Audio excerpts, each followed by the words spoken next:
Hello, my dear learners. Myself, Avinash Neu, Assistant Professor from the Department of Education, Pub Kamrup College. In this video, we are going to discuss about a very important topic that is vocational guidance, যাক আমি অসমীয়াত বৃত্তীয় নিৰ্দেশনা বুলি কওঁ। এই বৃত্তীয় নিৰ্দেশনা আমাৰ জীৱনৰ এক অতি গুৰুত্বপূৰ্ণ বিষয়। এই ভিডিঅ'টিৰ জৰিয়তে আমি এই বৃত্তীয় নিৰ্দেশনানো কি, হোৱাট আৰ ইটছ পাৰপাজেছ, এই বৃত্তীয় নিৰ্দেশনাৰ বিভিন্ন ধৰণৰ উদ্দেশ্যাৱলীৰ বিষয়ে অৱগত হ'ম। গতিকে আমি সকলোৱে এটা কথা ক'ব পাৰোঁ যে এই যিটো টাৰ্ম ভকেশ্যনেল গাইডেন্স, ইয়াত দুটা শব্দ নিহিত হৈ আছে। এটা হৈছে vocation and the another one is guidance.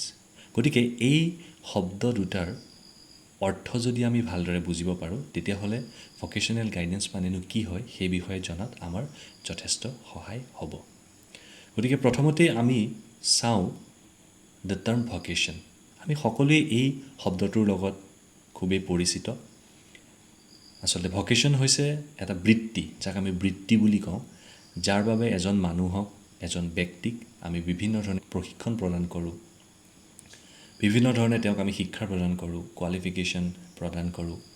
গতিকে আমি সকলোৱে জানো যে ভকেশ্যন মানে এটা বৃত্তি, আৰু এই ছবিখনত আমি স্পষ্টভাৱে দেখা পাইছোঁ বিভিন্ন ধৰণৰ বৃত্তিসমূহ। কোনোবাই মিউজিকেল ইনষ্ট্ৰুমেণ্ট প্লে' কৰি আছে, কোনোবাই পঢ়াই আছে, কোনোবাই কাপোৰৰ কাম কৰি আছে। গতিকে these are the vocations. So' another term is guidance. So what is guidance? It is an assistance or help provided by a more experienced person in a particular field to a less experienced person to make him or her able to solve certain problems by his or her own effort. গতিকে নিৰ্দেশনা মানে হৈছে এক প্ৰকাৰৰ সহায়, আৰু এই সহায় কোনে আগবঢ়ায়? কোনো এটা ক্ষেত্ৰত এজন অধিক অভিজ্ঞতা সম্পন্ন ব্যক্তিয়ে আগবঢ়ায় অন্য এজন ব্যক্তিক, যিজন ব্যক্তিয়ে সেই ক্ষেত্ৰখনত কোনো ধৰণৰ সমস্যাৰ সন্মুখীন হৈছে। গতিকে এই গাইডেন্স বা এই নিৰ্দেশনা এনেকুৱা এটা সহায়কাৰী প্ৰক্ৰিয়া, য'ত যিজন ব্যক্তিয়ে সহায় বিচাৰি আহিছে সেই ব্যক্তিজনক অধিক অভিজ্ঞতা সম্পন্ন ব্যক্তিজনে সক্ষম কৰি তোলে। কিহৰ বাবে সক্ষম কৰি তোলে? যাতে তেওঁ নিজৰ সমস্যাটো নিজৰ প্ৰচেষ্টাৰ জৰিয়তে সমাধান কৰিবলৈ সক্ষম হয়। গতিকে গাইডেন্স মানে এনেকুৱা নহয় যে ব্যক্তিজন মোৰ ওচৰলৈ আহিলে সহায় বিচাৰি আৰু মই তেওঁৰ সমস্যাটো সমাধান কৰি দিলোঁ। This is not guidance. So' guidance means we will enable that person to solve his problems by his own effort. মই হাতত হাত ধৰি তেখেতক ৰাস্তাটোত আগুৱাই লৈ যোৱাটো গাইডেন্স নহয়। I will just show him the path, যে এই পথটোত আপুনি যাওক, and in this way you can solve your problem. So this is all about guidance.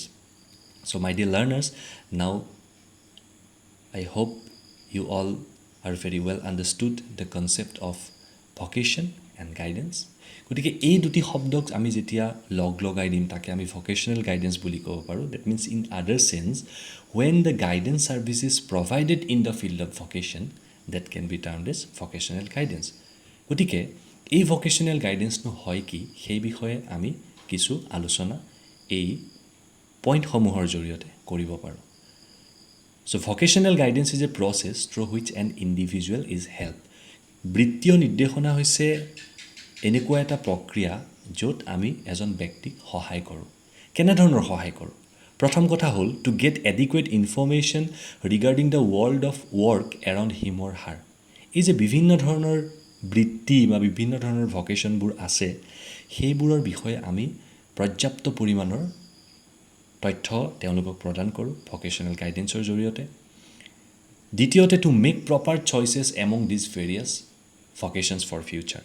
যে এজন ব্যক্তিয়ে বিভিন্ন ধৰণৰ ভকেশ্যনৰ মাজৰ পৰা কোনটো ভকেশ্যন বা কোনটো বৃত্তি তেওঁ নিৰ্বাচন কৰিব, সেই ক্ষেত্ৰত আমি ব্যক্তিজনক যি প্ৰক্ৰিয়া বা যি সেৱাৰ জৰিয়তে সহায় আগবঢ়াওঁ, তাকে আমি ভকেশ্যনেল গাইডেন্স বুলি ক'ব পাৰোঁ। তৃতীয়তে to make necessary preparation for it. অকল তেওঁক ইনফৰ্মেশ্যন বা তথ্য প্ৰদান কৰিলেই নহ'ব, তেওঁক আমি অন্য এটা ক্ষেত্ৰত সহায় কৰিব লাগিব, যাতে তেওঁ নিজক প্ৰস্তুত কৰিব পাৰে সেই ভকেশ্যনটোত বা সেই বৃত্তিটোত প্ৰৱেশ কৰিবৰ বাবে। বিভিন্ন ধৰণৰ ট্ৰেইনিং প্ৰগ্ৰেমৰ বিষয়ে আমি তেওঁক অৱগত কৰিব পাৰোঁ যে এনেকুৱা ধৰণৰ প্ৰশিক্ষণ ল'লে, এনেকুৱা ধৰণৰ শিক্ষা গ্ৰহণ কৰিলে এই ধৰণৰ বৃত্তিসমূহত আমি নিয়োজিত হ'ব পাৰোঁ। Then next to get entry in two it, এই যিটো ভকেশ্যন তেওঁ ছিলেক্ট কৰিলে, তাত যাতে তেওঁ প্ৰৱেশ কৰিব পাৰে তাৰ বাবে সহায় কৰা। And finally to achieve maximum success and satisfaction in it, যে এজন ব্যক্তিক অকল আমি ইনফৰমেশ্যন প্ৰদান কৰিলোঁ, তেখেতক আমি প্ৰিপেয়াৰ হ'বৰ কাৰণে সহায় কৰিলোঁ আৰু তেওঁ ভকেশ্যনটোত বা বৃত্তিটোত প্ৰৱেশ কৰিব পাৰিলে। সেইটোৱেই অকল ভকেশ্যনেল গাইডেঞ্চ কিন্তু নহয়। ভকেশ্যনেল গাইডেঞ্চৰ কাম তাতেই কিন্তু শেষ হৈ যোৱা নাই। সেই ব্যক্তিজনে সেই বৃত্তিটোত প্ৰৱেশ কৰাৰ পিছত তেওঁ তাত সফল হ'ব পাৰিছেনে নাই বা তেওঁ তাত সন্তুষ্টি পাইছেনে নাই, সেই ক্ষেত্ৰত সহায় কৰা প্ৰক্ৰিয়াটো হৈছে কিন্তু ভকেশ্যনেল গাইডেঞ্চ। গতিকে প্ৰথমতে তেওঁক আমি ইনফৰমেশ্যন বা তথ্যসমূহ প্ৰদান কৰিম বিভিন্ন ধৰণৰ বৃত্তিৰ বিষয়ে। তাৰপিছত আমি তেওঁক সহায় কৰিম যাতে তাৰ মাজৰ পৰা তেওঁ এটা খুব ভাল এটা তেওঁৰ লগত মিলা এটা খুব ভাল তেওঁ ভকেশ্যন বা বৃত্তি তেওঁ নিৰ্বাচন কৰিব পাৰে। তাৰপিছত আমি তেওঁক তাৰ বাবে সাজু হ'বৰ কাৰণে সহায় কৰিম, তাত প্ৰৱেশ হ'বৰ কাৰণে সহায় কৰিম। আৰু ফাইনেলি আমি সেই বৃত্তিটোত প্ৰৱেশ কৰাৰ পিছত তেওঁ যাতে যথেষ্টখিনি তাত সফলতা অৰ্জন কৰিব পাৰে, বিকাশ সাধন কৰিব পাৰে আৰু তাত তেওঁ ছেটিছফেকশ্যন পায়, তাৰ কাৰণেও আমি তেওঁক সহায় কৰিম। গতিকে আমি ক'ব পাৰোঁ যে vocational guidance is a kind of guidance that is concerned with the vocational needs and problems of the individuals. গতিকে এজন ব্যক্তিৰ যিসমূহ বৃত্তীয় প্ৰয়োজনীয়তা আছে আৰু যিসমূহ বৃত্তীয় সমস্যা আছে, সেইসমূহ সমাধান কৰাৰ ক্ষেত্ৰত যি গাইডেঞ্চ প্ৰক্ৰিয়া, যি নিৰ্দেশনা প্ৰক্ৰিয়া আমাক সহায় কৰে, তাকে আমি ভকেশ্যনেল গাইডেঞ্চ বুলি ক'ব পাৰোঁ। এতিয়া কথা হ'ল যে ভকেশ্যনেল নিডছ বা বৃত্তীয় প্ৰয়োজনীয়তাই কি বুজাইছে। আমি কিছু সময় আগতে আলোচনা কৰি অহা পইণ্টসমূহৰ পৰা আমি এই কথা ক'ব পাৰোঁ যে ইয়াতে কোৱা হৈছিল যে ইয়াতে তেওঁৰ প্ৰয়োজনীয়তা কি? এডিকুৱেট ইনফৰমেশ্যন, এইটো তেওঁৰ এটা বৃত্তীয় প্ৰয়োজনীয়তা, তেওঁক তথ্যৰ প্ৰয়োজন। তেওঁ কোনটো ভকেশ্যন ছিলেক্ট কৰিব সেই ক্ষেত্ৰত সহায় কৰাটোও তেওঁৰ এটা প্ৰয়োজন। কেনেকৈ তেওঁ নিজকে সাজু কৰিব সেই ধৰণে জনাটোও তেওঁৰ এটা প্ৰয়োজন। গতিকে এই ধৰণৰ ভকেশ্যনেল নিডছবিলাক ফুলফিল কৰাত আৰু বিভিন্ন ধৰণৰ সমস্যা, বৃত্তীয় সমস্যা, যেনে এটা ভকেশ্যনত তেওঁ প্ৰৱেশ কৰাৰ পিছত বা প্ৰৱেশ কৰাৰ আগত আমি কেতিয়াবা কি হয় কনফিউজনত ভোগোঁ যে আমি আৰ্টছত পঢ়িম, আমি ছায়েন্সত পঢ়িম, আমি মেডিকেল পঢ়িম নে আমি BEd কৰিম। So' these are some confusions, these are some problems related to vocational field. গতিকে এনেকুৱা ধৰণৰ সমস্যাসমূহ সমাধান কৰাৰ ক্ষেত্ৰত যি প্ৰক্ৰিয়াই সহায় কৰে তাকে আমি ভকেশ্যনেল গাইডেঞ্চ বা বৃত্তীয় নিৰ্দেশনা বুলি কওঁ। So' I hope now you can understand the concept very well. এইখিনিতে আমি the national vocational guidance association USA আগবঢ়োৱা এটা সংজ্ঞা বা এটা ডেফিনেশ্যন আগবঢ়াব বিচাৰিছোঁ। ইয়াতে কোৱা হৈছে it is a process of assisting the individual to choose an occupation, prepare for it, enter in two it and make progress in it. মানে ইয়াতে কোৱা হৈছে যে ই হৈছে এনেকুৱা এটা সহায়কাৰী প্ৰক্ৰিয়া য'ত এজন ব্যক্তিক বিভিন্ন ভকেশ্যন, বিভিন্ন বৃত্তিৰ মাজৰ পৰা এটা নিৰ্বাচন কৰাৰ ক্ষেত্ৰত সহায় কৰা হয়। নিৰ্বাচন কৰাৰ পাছত তাৰ বাবে সাজু হ'বৰ কাৰণে সহায় কৰা হয়। তাৰপাছত তাত প্ৰৱেশ কৰিবৰ কাৰণে সহায় কৰা হয় আৰু বৃত্তিটোত প্ৰৱেশ কৰাৰ পিছত তেওঁ তাত কি ধৰণে প্ৰগ্ৰেছ কৰিব পাৰিছে, কি ধৰণে তাত তেওঁ নিজকে আৰু সফল কৰিব পাৰিছে, বিকশাই তুলিব পাৰিছে, সেই ক্ষেত্ৰত সহায় কৰা প্ৰক্ৰিয়াকে আমি বৃত্তীয় নিৰ্দেশনা বুলি ক'ব পাৰোঁ। গতিকে এতিয়া আমি বৃত্তীয় নিৰ্দেশনাৰ বিভিন্ন উদ্দেশ্যাৱলীসমূহ যদি লক্ষ্য কৰোঁ তেতিয়াহ'লে আমি আৰু ভালদৰে বুজিব পাৰিম আচলতে এই বৃত্তীয় নিৰ্দেশনা কি হয়। So' these are some purposes or some objectives of vocational guidance. So' number 1, to help individual to acquire information about the world of work, that is various vocations. প্ৰথম উদ্দেশ্যটো হ'ল বৃত্তীয় নিৰ্দেশনাৰ এজন ব্যক্তিক বিভিন্ন ধৰণৰ ভকেশ্যনছ বা বিভিন্ন ধৰণৰ বৃত্তিসমূহৰ বিষয়ে প্ৰয়োজনীয় তথ্যসমূহ প্ৰদান কৰা। যেনে specially after completing the secondary stage of education, আমাৰ যিটো ছেকেণ্ডেৰী ষ্টেজ আছে সেই ষ্টেজ কমপ্লিট কৰাৰ পিছত আমাৰ ছাত্ৰ ছাত্ৰীসকলে কোনটো ভকেশ্যনত যাব, কোনটো বৃত্তি ল'ব, সেই বৃত্তিটোত কেনেকুৱা ধৰণৰ, সেই বৃত্তিৰ বাবে কি কি প্ৰয়োজন, এই ধৰণৰ তথ্যসমূহ প্ৰদান কৰাটো ইয়াৰ এটা উদ্দেশ্য। Then number 2, to help the individual to discover own potentialities or to know' himself. This is the most important point. ইয়াতে এই কথাই কোৱা হৈছে যে এজন ব্যক্তিক নিজক চিনি পোৱাৰ ক্ষেত্ৰত সহায় কৰা এই নিৰ্দেশনাৰ এটা উদ্দেশ্য আমি সকলো মানুহ সকলো কামৰ বাবে কেতিয়াও যোগ্য বা পাৰফেক্ট হ'ব নোৱাৰোঁ সকলোৰে এবিলিটিছবিলাক বেলেগ সকলোৰে লিমিটেশ্যনছবিলাক বেলেগ গতিকে এজন মানুহে তেওঁৰ মাজতনো কি কি প্ৰতিভা আছে হোৱাট আৰ হিজ পটেঞ্চিয়েলিটিছ তেওঁৰ মাজত কি কি সীমাবদ্ধতা আছে লিমিটেশ্যনছ আছে সেইখিনি জনাৰ ক্ষেত্ৰত আমাক কোনে সহায় কৰে বৃত্তীয় নিৰ্দেশনাই then number 3 to help to analyse occupational information এতিয়া কথা হ'ল আমি ইনফৰমেশ্যন প্ৰভাইড কৰিছোঁ ব্যক্তিজনক নিজেই নিজক অনুধাৱন কৰাত তেওঁৰ এবিলিটিজ ইণ্টাৰেষ্টসমূহক চিনাক্ত কৰাত আমি সহায় কৰিছোঁ কিন্তু কথা হ'ল তেওঁক আমি যিখিনি তথ্য প্ৰদান কৰিছোঁ সেইখিনি তেওঁ বিশ্লেষণ কৰিবৰ বাবে সক্ষম হ'ব লাগিব ডেট মিনছ তেওঁ এই কথা বুজিব লাগিব য়েছ যদি মই টিচিং প্ৰফেশ্যনটোত যাওঁ আই কেন ডু মোৰ প্ৰগ্ৰেছ ইন ইট যদি মই ইঞ্জিনিয়াৰিং প্ৰফেশ্যনত যাওঁ মই আৰু ভাল কাম কৰিব পাৰিম এই ধৰণে এই অকুপেশ্যনবিলাকৰ ওপৰত তেওঁ এটা বিশ্লেষণ কৰিবলৈ সক্ষম হ'ব লাগিব আৰু সেই ক্ষেত্ৰত সহায় কৰাটোৱে হৈছে এই গাইডেন্সৰ এটা উদ্দেশ্য The next point, to provide information about various training facilities. Yes, এই যে আমি ইনফৰমেশ্যনবিলাক প্ৰভাইড কৰিলোঁ তথ্যসমূহ প্ৰদান কৰিলোঁ এতিয়া এই ভকেশ্যনটোত তেওঁ প্ৰৱেশ কৰিবৰ বাবে তেওঁ কেনেকুৱা ধৰণৰ প্ৰশিক্ষণৰ প্ৰয়োজন কেনেকুৱা ধৰণৰ শিক্ষাৰ প্ৰয়োজন সেই বিষয়ে তথ্য প্ৰদান কৰাটো হৈছে বৃত্তিমূলক নিৰ্দেশনাৰ অন্য এটা উদ্দেশ্য And next point, to help to choose the right kind of vocation.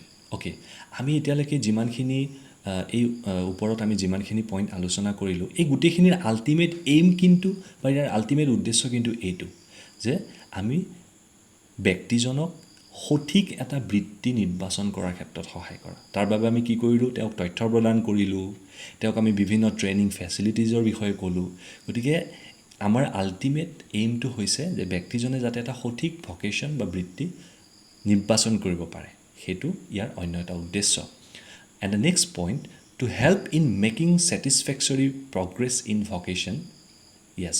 যে তেখেতে সেই ভকেশ্যনটো বা সেই বৃত্তিটোত প্ৰৱেশ কৰাৰ পাছত তেওঁ যাতে নিজকে সন্তুষ্ট ৰাখিব পাৰে তেওঁ যাতে তাত আৰু বিকাশ কৰিব পাৰে আৰু ওপৰলৈ যাব পাৰে সেই ক্ষেত্ৰত সহায় কৰাটো হৈছে ইয়াৰ এটা অন্য উদ্দেশ্য বা অন্য ইয়াৰ purpose The next point, proper utilization of human resources by placing the proper person at a proper place. This is one of the most important purposes. আমি সকলোৱে জানো যে আমি সকলো ব্যক্তি সকলো কামৰ বাবে যোগ্য নহয় কোনোবাই হয়তো টিচিং ভাল পায় কোনোবাই হয়তো টিচিঙৰ কাৰণে পাৰফেক্ট কোনোবাই ইঞ্জিনিয়াৰিঙৰ কাৰণে পাৰফেক্ট কোনোবাই হয়তো এজন ভাল চিকিৎসক হ'ব পাৰে তেওঁৰ মাজত সেইখিনি প্ৰতিভা আছে গতিকে এই যিজন ব্যক্তি যোনটো ভকেশ্যনত যোৱা উচিত সেই ক্ষেত্ৰত আমাক কি কৰে যে এই বৃত্তীয় নিৰ্দেশনাই সহায় কৰে তেওঁলোকক উপযুক্ত বৃত্তিত নিয়োজিত হোৱাত কাৰণ আমাৰ বহুতৰ কি হয় যে আমি হ'ব বিচাৰিছিলোঁ বেলেগ এজন আমি হ'ব বিচাৰিছিলোঁ শিক্ষক কিন্তু আমি হলোগৈ এজন ইঞ্জিনিয়াৰ এজন ডক্টৰ তেতিয়া কি হ'ব মই সেই প্ৰফেশ্যনটোত বা আমি সেই প্ৰফেশ্যনটোত নিজকে আমি এডজাষ্ট কৰিব নোৱাৰিম আৰু এইটো কিয় হয় this is just because of lake of these vocational guidance গতিকে যেতিয়া আমি সেই ব্যক্তিজনক প্ৰপাৰলি ভকেশ্যনেল গাইডেন্স দিম আৰু আমি তেওঁক ৰিয়েলাইজ কৰাম যে yes I am perfect for this vocation তেতিয়া কি হ'ব যে that person will get the proper place আৰু তেতিয়াই আমাৰ যি মানৱ সম্পদ আছে মানৱ সম্পদৰ উপযুক্ত ব্যৱহাৰ হ'ব কাৰণ যিজন ব্যক্তি শিক্ষকতা বৃত্তিৰ বাবে খুবেই যোগ্য সেই ব্যক্তিজনে যদি সেই স্থান সঁচাকৈ পায় তেতিয়াহ'লে তেওঁ সঁচাকৈ সেই বৃত্তিত তেওঁ বহুত ভাল অৱদান আমাৰ সমাজখনলৈ আগবঢ়াব পাৰিব গতিকে this is the most important point then to familiarise individuals with the terms like dignity of labour work value যে কোনো কামেই যে সৰু নহয় শ্ৰমৰ যি মৰ্যাদা সেই মৰ্যাদা বুজি উঠাৰ ক্ষেত্ৰত উপলব্ধি কৰাৰ ক্ষেত্ৰতো এই আমাক ভকেশ্যনেল গাইডেন্সে সহায় কৰে কাৰণ সকলো মানুহেই যে চিকিৎসক হ'ব পাৰিব সকলো মানুহেই যে ইঞ্জিনিয়াৰ হ'ব পাৰিব তেনেকুৱা কোনো কথা নাই কামৰ কোনো সৰু বৰ নাই আৰু সেই ক্ষেত্ৰত এই বৃত্তীয় নিৰ্দেশনাই এজন ব্যক্তিক সজাগ কৰি তুলিব পাৰে বা তেওঁৰ মনত সকলো কামৰ প্ৰতি সন্মান জগাই তুলিব পাৰে and the last but not the least to prevent maladjustment and dissatisfaction এই কথাটো অলৰেডি আমি ডিছকাছ কৰিছোঁৱেই যে যেতিয়া আমি মনে বিচৰা ধৰণৰ ভকেশ্যনটোত আমি বা বৃত্তিটোত আমি যেতিয়া নিয়োজিত হ'ব নোৱাৰোঁ তেতিয়া কি হয় আমি তাত সমাযোজন কৰিব নোৱাৰোঁ আমাৰ এডজাষ্টমেণ্টৰ প্ৰব্লেম হয় আমি সন্তুষ্ট নহওঁ ডিছছেটিছফেকশ্যনত ভোগোঁ তো লাহে লাহে আমাৰ কি হ'ব আমি তাৰ পৰা আমাৰ ডিপ্ৰেশ্যন হ'ব আমি তাত এডজাষ্ট কৰিব নোৱাৰিম আমাৰ কাম কৰি ভাল নালাগিব গতিকে এই ধৰণৰ কথাবিলাক এই ধৰণৰ মানে ডিছছেটিছফেকশ্যন বা এই ধৰণৰ এডজাষ্টমেণ্ট প্ৰব্লেমবিলাক বাধা দিয়াৰ ক্ষেত্ৰত কোনে সহায় কৰিব আমাক বিত্তীয় নিৰ্দেশনাই so' I hope you understand the concept of vocational guidance and its various purposes very well. In our next video, we'll discuss about the relationship between vocational guidance and educational guidance. So thank you, my dear learners.